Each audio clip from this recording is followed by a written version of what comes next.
think this whole gentle parenting agenda that's being pushed upon this newer generation of kids is one of the dumbest routes that you could possibly take as a parent. And I don't have any kids myself, but I did grow up in an immigrant household, and I remember these ass whoopings vividly. So here are the 3 vivid ass whoopings that I received that helped me become who I am today. Number 1, and I remember this one like it's scarred on my back because it quite literally is. My mom told me, "Hey Brandon, I need your room cleaned before we get home from dinner tonight." And I remember vividly telling my mom, "You know what? I got you, mama. Whatever you want, I'll get it done." And I didn't end up doing that, and I had this tendency of walking around with my shirt always off. So when my mom came home, she just asked like a normal mom would, "Hey baby, do you mind grabbing my charger?" And she had already seen that my room wasn't clean, my homework wasn't done, and pretty much nothing of what she asked was complete. I thought nothing of it. I grabbed my mom's charger, gave it to her, and I turned around to go back to playing video games. And right as I turned around, I felt the power of Zeus smack my back like a lightning strike, and needless to say, I still have the scar on my back. And this one's pretty funny because my girlfriend actually just recently brought this up. Like, "Baby, what's the scar on your back?" So we FaceTime my mom, and let's just say she's pretty guilty. Number 2, and this one was around the time where fidget spinners were really popping off. And I was super excited because my friend had just 3D printed me the casing for a fidget spinner.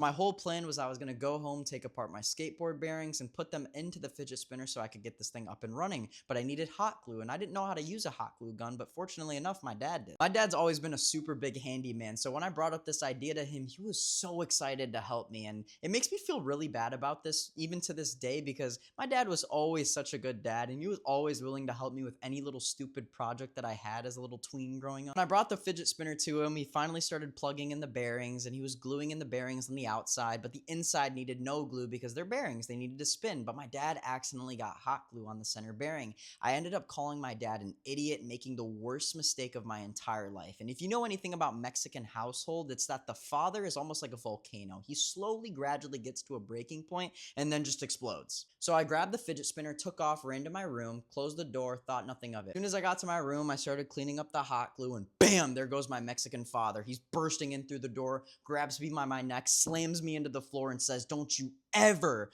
call me an idiot in your life." And I remember seeing stars, but thankfully, thank the Lord, my mom came in to save the day. And if you know anything about Mexican households, at least for me, my mom was always the disciplinary figure, so nobody's touching her baby. I lucked out, thank you, Jesus. So I remember this one like it was just yesterday, and my mom was always a really big floral design lady, or whatever you want to call it, but my HOA at the time ran this like giant monthly contest where they would put a sign on your yard if you had the best floral display. And my mom only really had one competitor, and it was this lady that lived about a block away from us. But needless to say, my mom was working on her landscaping, and a giant stick from this giant tree that we had in our yard fell off. So she told me, "Baby, get rid of this stick because I want our yard to look good." So I did just that. I listened to my mom, but my 8 to 10-year-old self with this giant stick that was the size of myself at the time decided, you know what better way to get rid of this stick than throwing it into the lady's flowers. Like I said, these were really nice flowers, probably $200 to $300 worth of flowers that was absolutely destroyed by this stick. I thought I got away with the crime until knock, knock, knock. There she was, sitting right there talking to my mom, and my heart sunk. I got absolutely ripped apart. My mom looked at me with those flared nostrils that I feared so badly, and she smacked me with that belt more times than I could count on my hands. Did I deserve it?